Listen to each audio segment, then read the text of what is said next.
Assalamualaikum warahmatullahi wabarakatuh.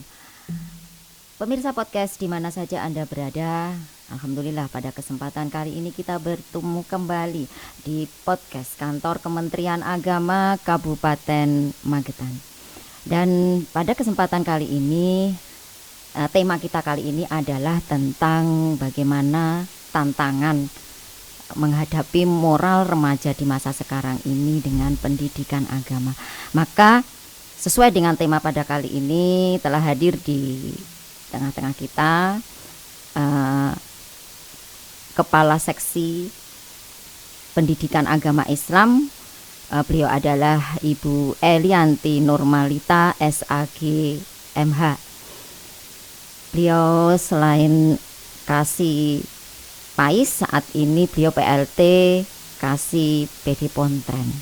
Maka kita sapa dulu narasumber kita pada kesempatan kali ini. Assalamualaikum warahmatullahi wabarakatuh, Bu Eli. Waalaikumsalam warahmatullahi wabarakatuh. Mantan teman penyuluh, bagaimana kabarnya? Alhamdulillah sehat, luar Sehat. biasa. Allahu Akbar. Allahu Akbar, iki kulino menghadapi anak-anak semangat. Semangat. Baik, Bu Eli, pada kesempatan ini kita akan membahas tentang bagaimana sekarang ini tantangannya adalah moral remaja terkait dengan gempuran teknologi, medsos dan lain sebagainya yang luar biasa. Ini bagaimana membina remaja dari sisi mentalnya, spiritualnya itu luar biasa. Maka kali ini kita ngobrol-ngobrol santai dan mungkin selaku kasih pendidikan agama Islam yang berkaitan langsung dengan para murid, dengan para siswa, dengan para pendidiknya terutama. Maka ini topik menarik yang perlu kita bicarakan. Maka sebetulnya bagaimana Bu Eli tentang tantangan moral remaja ini, peran pendidikan agama terutama yang jenengan ampuh saat ini dalam membentuk karakter remaja di era digital, dan seperti itu. Kemudian bagaimana tantangan moral yang dihadapi remaja dalam berinteraksi dengan media sosial saat ini.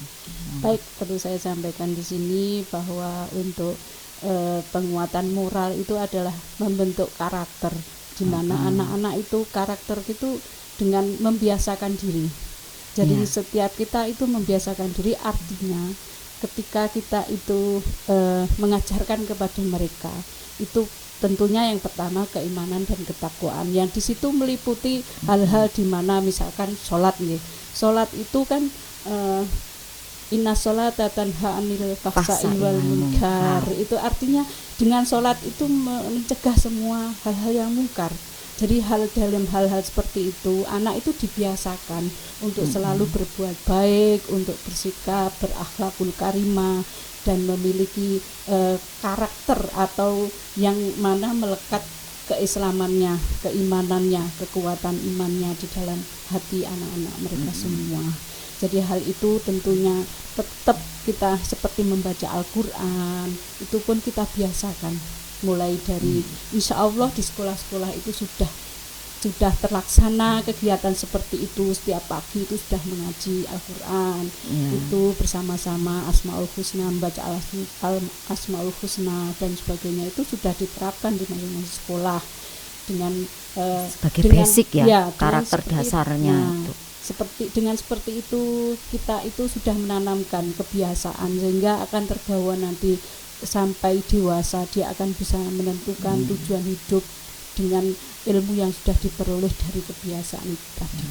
Kemudian untuk masalah sosial, yaitu globalisasi ini yang sekarang marak itu, pada dasarnya Rasulullah Shallallahu Alaihi Wasallam bersabda, didiklah putra putri kalian, anak-anak kalian itu sesuai zamannya. Jadi kalau zamannya sekarang zamannya teknologi, kita ya harus mengikuti teknologi.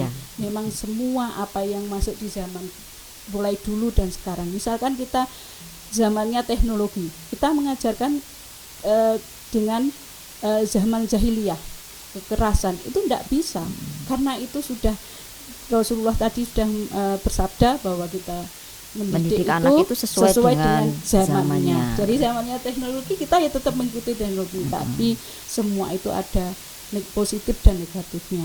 Maka perlu pendampingan dalam hal medsos itu utamanya, pendampingan kepada anak-anak supaya tidak terlanjur ke hal-hal yang negatif, karena pengaruh yang utama itu adalah pengaruh teman. Yang pertama itu lingkungan, itu mempengaruhi sekali. Kalau jiwa itu mulai kecil sudah tertanam hal-hal yang buruk, yang negatif, itu selamanya akan seperti itu. Misal sekarang itu kan kita bebas membuka medsos itu kan terbuka sekali. Ya. Kemudian ketika dibuka itu ada hal-hal yang negatif, misalkan hal-hal pornografi yang sebelumnya itu tidak boleh ya dilakukan. Karena dia membuka terus terjadi hal-hal seperti itu, jiwanya sudah tertanam itu, di jiwanya sudah terpikir, terpatri, sehingga dia itu akan pingin mengetahui, pingin melihat, pingin mengulang dan mengulang. Akhirnya jiwa itu akan terbawa seperti itu. Kalau sudah seperti itu, mentalnya akan menjadi mental yang tidak mereka itu sudah malas belajar, kemudian tidak fokus dalam hal-hal kegiatan, karena sudah tertanam pikiran di jiwanya itu. Bahkan itu Rasulullah, pada zaman Rasulullah SAW itu pernah seorang ibu itu marah kepada anaknya yang masih digendong, itu kencing, anak kencing itu. Kemudian ibunya marah. Kemudian Rasulullah menyampaikan kepada ibu itu, anak itu jangan dimarahi, karena akan tertanam di jiwanya. Pengaruh ke mentalnya. Iya, langsung. Kemudian itu memang jangan seperti itu. Jadi kekerasan itu jangan diawali dari yang jiwanya mulai sudah masih suci. Sebenarnya kan suci ya.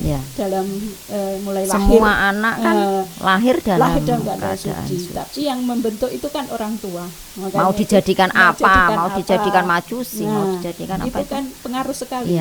Itu hal-hal seperti itu. Makanya orang tua. Kemudian tetap akhlak itu penting sekali. Akhlak moral itu, akhlak pembentukan akhlak, karakter, berbuat baik, sikap baik, semuanya itu harus dimiliki seorang remaja, apalagi di zaman-zaman sekarang. Karena katanya kepintaran seperti apapun itu ndak akan berarti kalau ndak punya attitude adab yang baik kan? Iya, itu yang terpenting. Maka yang terpenting ya. Itu maka kita harus ada pendampingan, walaupun itu medsos itu memang zamannya seperti ini, ada pendampingan, ada pengarahan mulai sejak dini. Jadi kalau sejak dini itu sudah diarahkan, dan bahkan sekarang itu banyak hal-hal yang negatif dari masalah HP dan sebagainya. Itu kan ada yang penyakitnya sampai begini-begini terus itu kayak melakukan HP ke mata. Ke mata dan itu kebiasaan itu loh, akhirnya tangannya gini terus. Gininya bisa saraf ya enggak. Gininya itu enggak zikir. Tapi karena kebiasaan zikir ke HP. Sekarang itu. Makanya hal-hal seperti itu ya hendaknya orang tua berperanan penting dalam hal masalah pendidikan. Tidak hanya guru, tapi semua elemen yang orang tua terutama yang paling penting, yang setiap hari bersama anak, bersama tahu dan selalu mengarahkan. Cuman tantangannya ya seperti itu Bu Eli, artinya ketika kita mendidik anak seperti zaman kita dulu, awake dhewe mbiyen yang belum terpengaruh apapun itu lebih enak kayaknya ya. Jadi tidak ada pengaruh medsos, tidak ada pengaruh apa-apa dipegangi HP. Mainnya main-main mengandalkan fisik.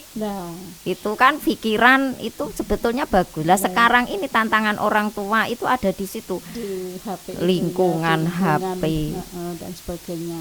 Ya mohon maaf kalau kita dulu belajar itu Bu Dian, itu kemarin itu kan kita itu kalau ndak hafal itu kan tepuk ditutuk itu ya bahasanya guru zaman dulu. Tapi kita menerima karena zaman dulu memang zamannya seperti itu, sehingga tidak ada hal-hal yang tidak mestinya, artinya tidak ada protes dan sebagainya. Kalau sekarang ya diprotes. Kalau sekarang ya protes, bahkan ada guru yang di pengadilan itu dipermasalahkan karena melukai sampai siswa. Kemarin itu yang akhirnya dibiarkan sak karpe, saking wis jengkel kan. Kan kasihan guru juga kan ketika seperti itu. Tapi Makanya sebagai guru harus punya ilmu pengetahuan, wawasan yang luas, utamanya tentang digitalisasi, tentang zaman yang sekarang kita alami. Itu memang beda dengan dulu. Itu harus apa itu istilahnya, peka ya, peka, harus mengikuti. Jadi kalau kita tidak mengikuti, akhirnya akan terjerumus dari hal-hal yang tidak diinginkan. Ya, akhirnya kita pun sebagai orang tua yo ngalah, artinya ngikuti juga teknologi yang sekarang ini. Iso ora iso, kita mau ngikuti mau. untuk bisa mengikuti juga bagaimana anak itu berkiprah. Iya. Kan harusnya gitu. Bahkan sekarang itu ujian aja ada yang pakai HP, pakai laptop. Itu yang ya memang gimana ya? Ya makanya kita pinter-pinternya aja lah. Kalau memang siswa pelajar itu, anak-anak itu pinter, maka kita harus lebih pinter. Artinya lebih pinter itu bisa menyaring, kita filter lah. Kita filter dari ini baik enggak untuk mereka, ini dampaknya apa, itu kita harus tahu. Sehingga mendidiknya itu ya akan selaras, bisa diterima oleh anak-anak. Sehingga anak-anak itu merasa seneng, merasa bangga, merasa dia itu memiliki jati dirinya, menemukan jati dirinya. Sehingga dengan seperti itu kan dia akan mempunyai keteguhan, mempunyai etika atau moral yang baik, bermartabat, memiliki karakter yang insya Allah dengan kebiasaan lebih bagus, dibiasakan yang hal-hal baik. Misalkan ya anak-anak sekarang itu, saya itu kadang ya hampir mengetahui masjid-masjid itu sekarang yang jenengan sekarang selaku kasih pais ya kan, berkecimpung di dunia pendidikan. Nah, itu kan tahu betul seperti apa. Nah, itu mestinya dalam hal seperti dan juga itu. Mendengar mungkin keluhan guru-guru pun ya lebih kesulitan daripada zaman kita dulu. Ya memang guru-guru sekarang merasa kayak ya bukan lelah sih, tapi artinya bagaimana dia akhirnya. Makanya harapan kami sebagai guru, utamanya guru agama Islam, itu harus mempunyai wawasan keagamaan dan menjadi suri teladannya bagi anak-anak. Utamanya suri teladan itu, suri teladan bagi anak-anak itu contoh menjadi contoh yang baik, yang bisa ditiru, yang profesional, guru yang profesional, yang memiliki inovasi, sehingga anak itu tidak merasa monoton dalam pengajaran. Itu inovasi. Jadi kita mendidik itu juga bisa sesuai situasi, tidak harus di kelas, bisa di musola, bisa di tempat di lingkungan situ yang memang nyaman, aman untuk belajar. Yang terpenting tentu tantangan jenengan ini lebih banyak kalau di pendidikan kan, lebih ke anak-anak, lebih kepada pendidikan moral mereka, kemudian bagaimana ke guru-guru yang nanti ngajarkan kepada murid-murid itu. Kalau dulu penyuluh kan luas ke masyarakat gitu. Tapi sebetulnya sama. Intinya sama, mengajarkan. Mengajarkan. Hanya mungkin apanya ya Bu Eli, sasarannya mungkin gitu ya. Gitu. Ya mudah-mudahan dengan tantangan seperti ini guru-guru kita itu diberikan jariahnya nanti di yaumil qiyamah, insya Allah, dengan kesabarannya, keikhlasannya dalam mengajar, dan itu semua memang menjadi kewajibannya, tugasnya. Terus ketika menghadapi ini ya tantangan-tantangan itu tadi, moral-moral remaja yang sekarang ini ya kadang ya sulitnya seperti itu dengan pengaruh medsos, lingkungan teman, sepergaulan itu kan juga pengaruh banget ya. Kira-kira menurut Bu Eli itu strategi apa yang mungkin dapat digunakan oleh pendidik agama? Ini khusus untuk pendidik agama, untuk membuat pendidikan agama ini apa ya Bu Eli, relevan, menarik itu bagi remaja. Khususnya itu. Tentunya kan kita harus berteman dengan orang-orang yang soleh. Iya kan, itu penting sekali, karena teman itu mempengaruhi hal. Kalau temannya soleh, insya Allah itu bukan soleh namanya itu ya, artinya soleh yang berhati soleh. Itu artinya dia akan ikut, karena insya Allah ya, ketika nyun sewu, ketika moral itu tidak sesuai, misalkan satu merokok, satunya tidak, kemudian ditawari, ayo merokok, mau enggak, akhirnya yang tidak mau akhirnya jadi mau. karena dia itu yang pertama ajakan, yang kedua itu mungkin bisikan mencoba mencoba karena remaja itu kan penasaran ya, seperti punya pikiran ingin Nah, mencoba itu tadi. ya seperti hal-hal narkoba juga itu kan pengaruhnya memang, makanya di dalam hati, di dalam jiwa anak itu sudah tertanam keimanan dan ketakwaan mulai sejak kecil, sehingga pengaruh apapun kalau memang dia itu imannya teguh, imannya kuat, insya Allah itu tidak akan terpengaruh walaupun itu godaannya seberapapun. Ya memang semua orang hidup itu memang ada ujian. Semoga dengan ujian yang diberikan oleh Allah Subhanahu wa taala akan memperkuat keimanan kita. Ya termasuk guru-guru itu akan diperkuatkan imannya. Satu lagi PR mungkin ya Bu Eli. Ya. Itu adalah bukan hanya masalah moral, artinya ya tadi yang disampaikan pergaulan, merokok dan lain sebagainya, hanya sekedar itu. Tapi yang miris itu terkadang kasus bully. Ya. Itu kan juga moral juga kan. Ya. Bully itu luar biasa ternyata. Ya. Di SD ada, bahkan Ya, di tingkat mana? SD. Iya, di mana-mana. TK pun sudah belajar bully. Iya. Gimana itu Bu Eli? Ya, termasuk kemarin yang terjadi di pondok pesantren. Oh ada malah pondok pesantren di Kediri. Saya tidak akan menyebutkan nama iya, pondoknya, tapi ada kejadian bullying istilahnya itu. Itu juga hal-hal yang merusak, sehingga akhirnya terjadi pembunuhan juga. Terjadi hal yang miris gitu loh. Karena mereka tidak memiliki sesuatu yang memperkuat jiwanya. Padahal itu di pondok ya? Ya, padahal di pondok, tapi itu memang memang dia itu sudah bawaan atau yang maaf itu mungkin memang dari sifatnya, ada jiwa mungkin jiwanya yang mungkin kejiwaan pernah tersakiti ketika masih kecil. Kita kan tidak tahu latar belakang mereka, tapi mesti ada pengaruh dari suatu perbuatan, karena perbuatan itu istilahnya ada balasannya ya. Kalau kita berbuat baik ada sebagai, kemudian kalau itu juga karena memang pengaruh juga dari dan karena terpaksa, kayak keterpaksaan, maka peran orang tua ini lagi penting lagi. Karena apa? Misalkan kita harus memenuhi kebutuhan mereka, karena kalau kebutuhan mereka kurang, akhirnya apa yang terjadi? Dia akan melampiaskan di luar itu akan melampiaskan, termasuk ke teman-temannya itu. Makanya mungkin, selaku orang tua ya dicukupi kebutuhan anak-anaknya itu. Walaupun di pondok ya tetap ada kendalinya, ada nasihat-nasihat dari orang tua, ada pesan-pesan, ada kebiasaan-kebiasaan di rumah. Itu kadang yang mempengaruhi seperti itu itu ya. Bullying itu juan luar biasa kan. Biasanya. Mulai dari TK pun itu sudah belajar bully. Iya gitu. Disingkirkan, dihina, dijelek-jelekan.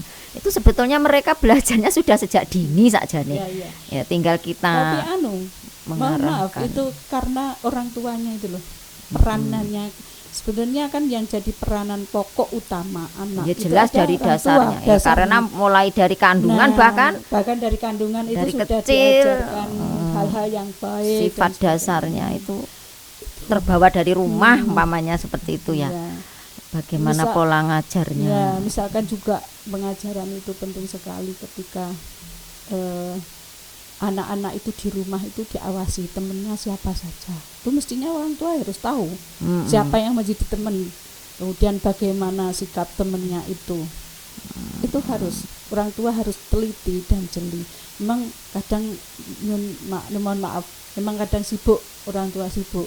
Ya. Ibu bapaknya bekerja dua-duanya ya seperti itulah. Karena faktor-faktor seperti kita yang ngalami sendiri kan. Kalau kita kerja, apakah beban utama, beban terberat adalah anak-anak. Mestinya kita itu fokus untuk mendidik, ternyata kita sibuk sendiri. Kemudian ada sekarang ini apa? TKW. Nah, itu mempengaruhi juga, sehingga anak mulai kecil sudah ditinggal. Kemudian diserahkan pola pengasuhan ke nenek. Ke neneknya. Itu bahkan kemarin ada kejadian, ini kejadiannya tidak jauh di sekeliling kita aja. Itu kan anak itu dititipkan kepada mbahnya. Kemudian ada anaknya, cucunya itu kan tinggal serumah sama neneknya. Nah, dia itu ketika itu ada teman datang. Lah, temennya itu macaknya perempuan. Oh. Padahal itu laki-laki. Nah, ketika mbahnya nggak tahu kalau itu nggak ngerti laki-laki sebenarnya, tapi apa yang terjadi ketika itu kan leluasa karena mbahnya sudah mempersilahkan tidur di situ boleh, akhirnya di kamar apa yang terjadi? Kemudian terjadi hal-hal yang tidak diinginkan, yaitu LKMD, lamar Keri, hamil usia duluan. Berapa itu? Ya masih tingkat SMP. Yang biasa sekarang itu adalah anak-anak di tingkat SMP sudah banyak kejadian hal-hal soalnya yang di luar. puber-puberi di usia itu. Karena tidak ada pengawasan, utamanya itu tadi kan tersebarnya HP pornografi itu dibuka lebar sehingga mereka itu tadi loh belajarnya dari situ. Oh iya, dia itu kan karena medsos tidak ada kendalinya sehingga tidak ada yang mendampingi, tidak ada yang mengarahkan, tidak ada yang, dan orang tua paling jauh. Ya, solusinya kita itu adalah ngecek HP anak-anak kita ataupun kita bersama-sama untuk melihat apa yang dibuka, apa yang itu harusnya ada pendampingan. Terus kalau setelah malam, kalau memang itu sudah waktunya istirahat, waktunya belajar, jauhkan dari HP ataupun perlu itu enggak usah HP anak-anak itu. Tapi gimana? Memang agak tapi sulit. Gimana wong segala hal apa ya terkait informasi apapun itu lewatnya situ. Lah itu yang sulit kan, itu. Nah, kadang itu anak-anak itu ya gitu meleno untuk misalnya kita nggak boleh tapi melena mencari kesempatan dan itu loh yang hal-hal yang miris. Padahal dari yang harus dipersiapkan orang tua zaman sekarang itu seperti itu, harus bisa dan mampu mengaplikasi juga, mengikuti juga. Bahkan itu membuat pinter anaknya kan daripada orang tuanya lebih pinter anaknya itu, ya. Dan itu menimbulkan sikap individualis yang tinggi, artinya sudah tidak peduli dengan lingkungan. Iya, itulah tantangannya di zaman sekarang itu seperti itu luar biasa. Maka kadang anak-anak juga kadang ya tidak perhatian, itu tidak fokus apa-apa karena yang dipikir HP itu loh, dan itu game dan lain sebagainya. Iya, dan sebagainya, dan hal-hal itu ya itu masih jadi dilema ya bagi kita. Bagaimana mau kita tidak boleh HP, ternyata kita harus membutuhkan HP itu penting itu, juga. Iya, laptop HP itu membutuhkan. Kalau ndak ikut ya ndak bisa yo gaptek. Kemudian ketinggalan zaman, teman-teman kita sudah tahu sampai luar negeri, kita masih di sini karena tidak tahu apa-apa. Padahal itu sumber pengetahuan juga termasuk. Tapi negatifnya itu ya itu, makanya kita harus bisa memfilter, mendampingi, mengawasi putra-putri kita dalam belajar, utamanya itu dalam kesehariannya lah utamanya. Kita harus memberikan perhatian lebih orang tua utamanya ya, jadi guru di rumah itu orang tua, di sekolah itu adalah guru. Yang guru itu pun harus menjadi contoh, karena guru sendiri sekarang banyak hal-hal yang tidak inginkan karena kadang ya seperti itu ya. Semoga tidak terjadi pada guru-guru yang berada di Kabupaten Magetan dan guru-guru kita itu tetap menjadikan suri teladan yang seperti betul. Contohnya dari Rasulullah SAW ya, mencontoh akhlaknya Rasulullah SAW, akhlakul karimah ya. Okay.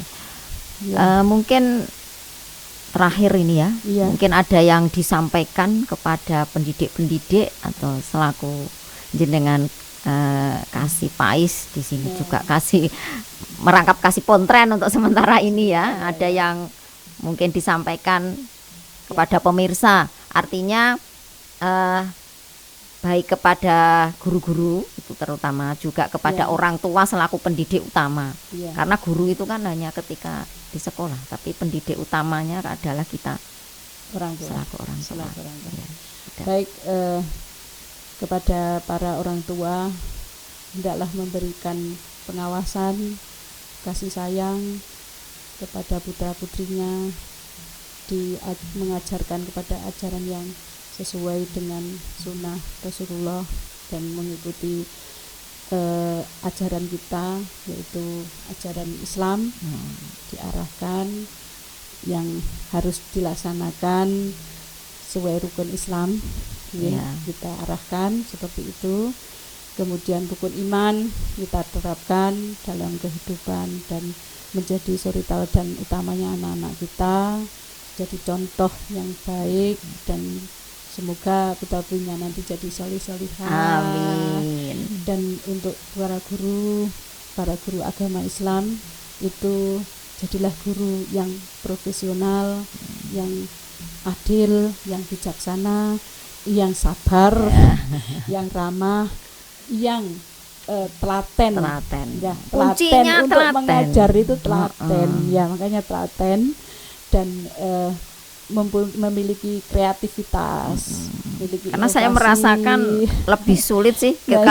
Makanya pembinaan, pendidikan, pengajaran kepada anak-anak, entah itu di usia berapapun, kalau saya tantangan itu terasa lebih sulit daripada, karena saya terjunnya di majelis taklim, lebih mudahnya di majelis taklim. Karena majelis taklim kan sudah pasti orang-orangnya baik, kan, maksudnya ya enggak baik pun, tapi orang-orang tua itu kalau menurut saya lebih mudah lah untuk tantangan terberat adalah justru di kemudian anak-anak remaja itu. Pesan lagi kepada orang tua, ya, monggo diikuti ngaji, pengajian di majelis itu, karena itu membawakan satu ilmu di mana mengajar anak, mengajar putra putri, mengajarkan segala yang baik, menjadi istri yang solihah itu bagaimana, itu hasil dari pengajian. Pramila untuk para orang tua, monggo dari penyuluh ke orang tua, dari orang tua ke anak-anak. Ya itu kan.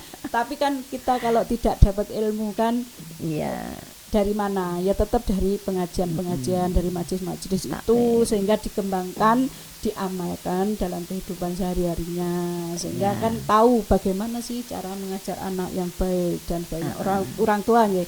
Kalau untuk guru-guru, insya Allah dengan mengikuti bintek, mengikuti pengetahuan-pengetahuan yang bisa menambah wawasan untuk mengajar putra putri didik, kemudian mengikuti zaman itu tadi, mendidik dengan sesuai zamannya, sesuai pesan Rasulullah itu tadi kan. Ya, itu yang terpenting. Karena kalau kita tidak mengikuti akan ketinggalan dan tetap nanti jadi protesan kalau memang bukan protes, jadi hal-hal yang tidak diinginkan gitu loh, kalau kita menyesuaikan termasuk nanti itu dibilangnya gaptek kan. Ya itu mudah-mudahan para guru, orang tua Kabupaten Magetan, ya, para guru utamanya diberikan kesehatan oleh Allah Subhanahu wa taala, dilimpahi rezeki yang banyak, melimpah meruah halalan thayyibah, masalah fid dunya wal akhirah, menjadikan putra-putri yang solihah, dan mudah-mudahan diberi kekuatan iman, Islam, ihsan fid dunya wal akhirah, dan yang akhirnya menjadikan keluarga yang sakinah, mawaddah warahmah, yang akhirnya kita semuanya husnul khotimah. Amin ya robbal alamin. Mungkin ini masih banyak ya kalau kita mau ngobrol, banyak hal yang dibicarakan tentang pendidikan ini ya, tapi karena kita terbatas waktu, Bu Eli, mungkin nanti kita bisa ngobrol lagi dengan tema-tema yang lain. Terima kasih atas pencerahan pada kesempatan kali ini tentang dunia pendidikan, tentang bagaimana menghadapi moral remaja sekarang ini dan tantangan-tantangannya dengan strategi apa, pendidikan apa gitu ya Bu Eli. Mudah-mudahan ini membawakan satu ilmu, menjadi wawasan bagi kita semua selaku orang tua juga selaku pendidik ya. Dan mudah-mudahan memberikan manfaat. Terima kasih sekali lagi atas kehadirannya, atas banyaknya pencerahan-pencerahan yang diberikan kepada kami. Ya, semoga bermanfaat ya. Semoga bermanfaat. Ya, demikian pemirsa podcast kita pada kesempatan kali ini, dan mudah-mudahan memberikan manfaat. Maka kita akhiri podcast kita pada kali ini. Akhirul kalam, wabillahi taufiq wal hidayah, wa ridha wal inayah. Wassalamualaikum warahmatullahi wabarakatuh. Waalaikumsalam.